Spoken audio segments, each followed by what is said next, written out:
La crise sociale joue sur la santé. La santé, l'équilibre, l'harmonie, le corps, ça a été ma vie. J'ai fait des recherches dans tous ces domaines avec les différentes techniques thérapeutiques, qu'elles soient liées au corps, au mental, à l'esprit, au monde sensible. Et aujourd'hui, le monde qui s'éveille et qui s'exprime enfin, mais qui manque encore de cohérence, permet à ceux qui ont donné leur vie et qui ont développé non seulement une connaissance, mais une expérience très forte dans leur domaine de santé, leur permet de s'exprimer, oui.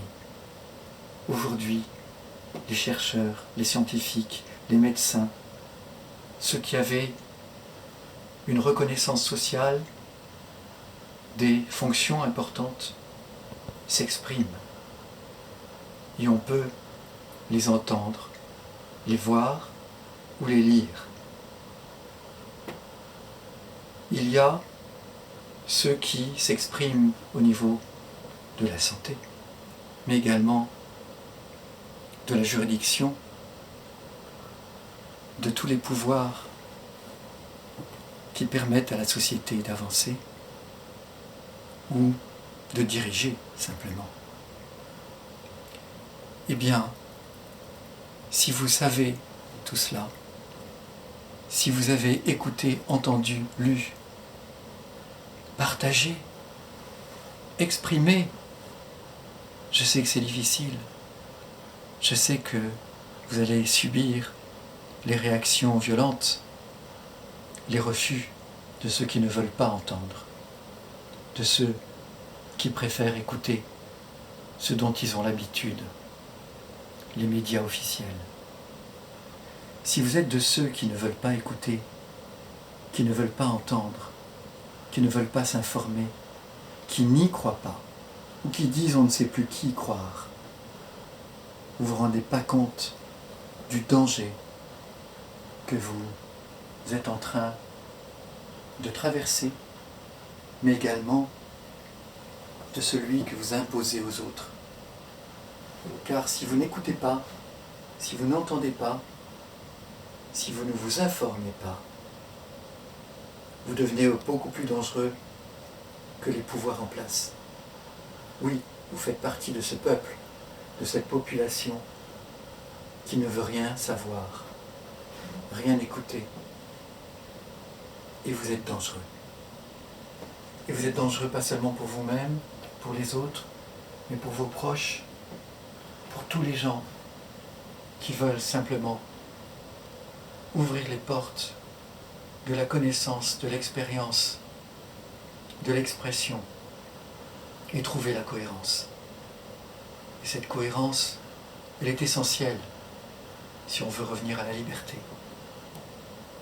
Ne vous plaignez pas si vous ne voulez pas entendre. Et si vous agissez juste pour votre petite liberté, pour pouvoir vous déplacer, mais que vous n'écoutez pas les témoignages et que vous n'entendez pas ce qu'on veut vous faire passer, qui est généreux en fait.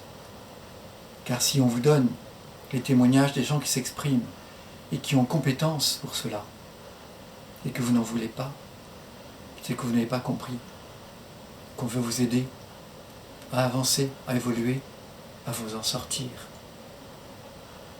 N'en faites pas une affaire personnelle.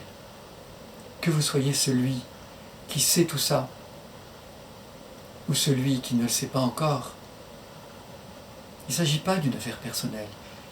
C'est beaucoup plus grave, beaucoup plus important.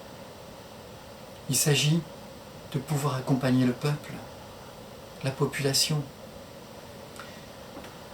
Moi, j'ai pendant toutes ces années accompagné les personnes, que ce soit sur le plan de la créativité, de la sensibilité, ou tout simplement sur le plan mental, ou physique. Et je me suis servi de toute cette matière.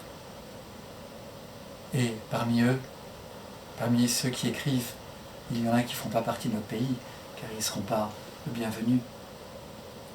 Ils ne font pas partie peut-être de l'Europe, parce qu'ils ne sont pas le bienvenu. Mais ils ont des choses à dire, une expérience de vie. Écoutez-les. Écoutez ceux qui ont donné leur vie à l'humain, à l'être vivant, à la terre et à la vie. Et alors, peut-être que vous pourrez continuer à vivre. Et tous ensemble.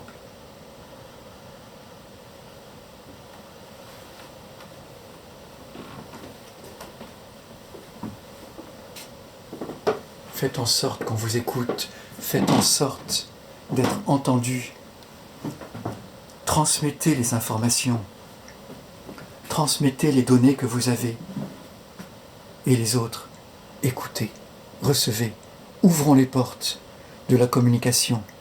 Alors, on pourra parler d'une population. Alors, on pourra parler d'une société, d'un pays. Si les gens s'écoutent et acceptent même le désaccord pour pouvoir aller vers un accord commun, c'est-à-dire comme un orchestre qui s'accorde, comme une musique, une harmonie. Je vous souhaite toute cette harmonie, tout cet équilibre.